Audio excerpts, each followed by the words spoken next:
Jake Sullivan, most wars, almost all wars, end in some kind of a negotiation. The sort of World War II war where one side completely annihilates the other is very, very rare in history. What will that end? What will those negotiations look like? The Chinese have put out this, I don't know what to call it, a peace plan. It's just out. It's a 12-point document detailing its position, calling for the end of hostilities and the resumption of peace talks.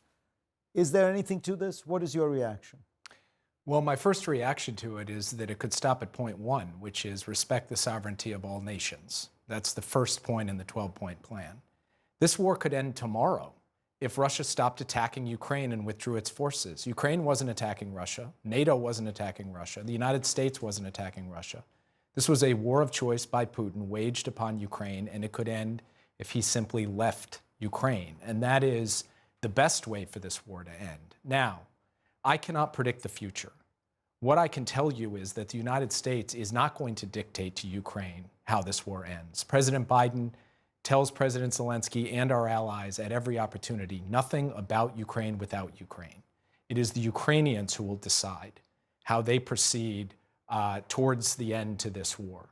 Our job is to put them in the best possible position on the battlefield so they are in the best possible position to be able to do diplomacy whenever they choose to do diplomacy. And that is how we are going to proceed. But I think there's one more important point as we approach this anniversary, and as actually the anniversary has arrived in Ukraine, and that is Russia has already lost this war.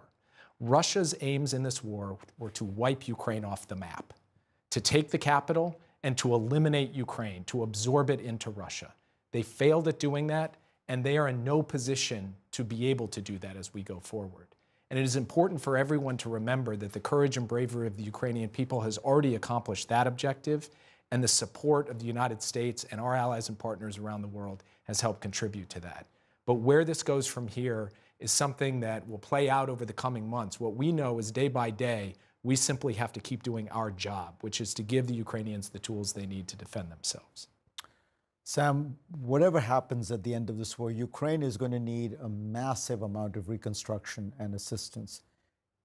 Does the world have the capacity? Does the United States have the capacity for the kind of thing, people talk about a Marshall Plan like there was after 1945 to help Europe rebuild. Is that the kind of scale we need to be thinking about? Well, I think we associate the Marshall Plan with a moment, right? Just as we associate the end of the war, World War II, with a moment. And it looks as though recovery and reconstruction in Ukraine, at least for the time being, is going to happen differently. Earlier this month, the World Bank announced $50 million to invest in the repair and restoration of the transport networks, the transport infrastructure in Ukraine.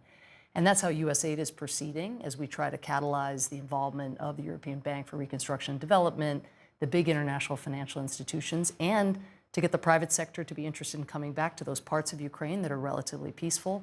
And even, to continue to make investments elsewhere. We just struck a public-private partnership with Bayer, which is building a new seed factory in Ukraine, which is going to employ thousands of Ukrainians. The more Ukrainians are employed, the more revenue there is, the less assistance will need to come from outside. So this is going to be from within and from without, but I think it's not necessarily going to be an on-off switch.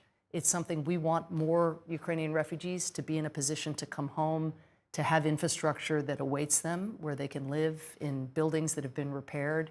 But of course, the damage that some estimates is that the damage so far has been $130 billion if you take arable land, homes, hospitals, schools. So this is going to be a mammoth undertaking. The other thing we want to do now is with an eye to those big ticket items, most of which will happen only when there is a negotiated peace. But we have to make sure that resources are going to be well spent. When you have those huge investments, which go well beyond what is being provided right now, that's when, of course, you want to make sure that you have the safeguards in place so that all outside investors and donors know that and can say to their citizens that this is money that's going to be well spent. But I think President Biden has spoken really eloquently, powerfully to how much enthusiasm there will be when this war is officially over. A number of actors are on the outside really wanting to be a part of the longer-term solution. But getting the institutional frameworks right is something we can be working on right now, in addition to these stopgap recovery efforts. Jake, I got to ask you one final question. We've talked all about the world, Russia, Ukraine. We haven't talked about what's going on in the United States. Do you worry when you hear voices like Governor DeSantis, Senator Hawley, Senator Vance, questioning why the United States is doing this, asking why we should be spending this money, wondering whether we should be taking a more neutral position? What I find so interesting about that perspective, we can't operate in the world because we have to operate at home, is it presents a fundamentally false choice that is not at all who America is. We can both invest at home and provide for the safety and well-being of the American people, and we can lead in the world. And that's what we have done at our best under Democratic and Republican presidents for decades. The United States is capable as a powerful, self-assured nation. We have the resources, we have the talents, we have the energies of our people to solve our own problems here.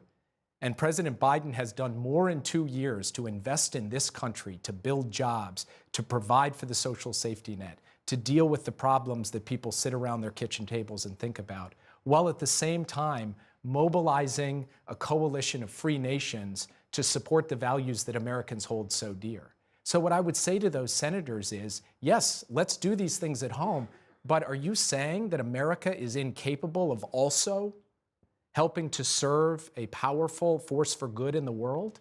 I don't think that the American people believe that. I think the American people think we are capable of doing both. And at our best, that is exactly what we have done. And I believe that a lot of the moments I've seen in this last year in Ukraine, from those flags waving in small towns that Samantha was talking about, to the people in the US government who are trying to support folks like Igor on the front lines, that has been America at its best. And so I think that there's a pessimism in this argument that these senators are making. President Biden has an optimistic view, which is we can do it, and we should do it, and we are doing it. And as a result, I believe that democracies in the world are getting stronger, not weaker, as the president said, and autocracies are getting weaker, not stronger. And that is better for every single person in this country.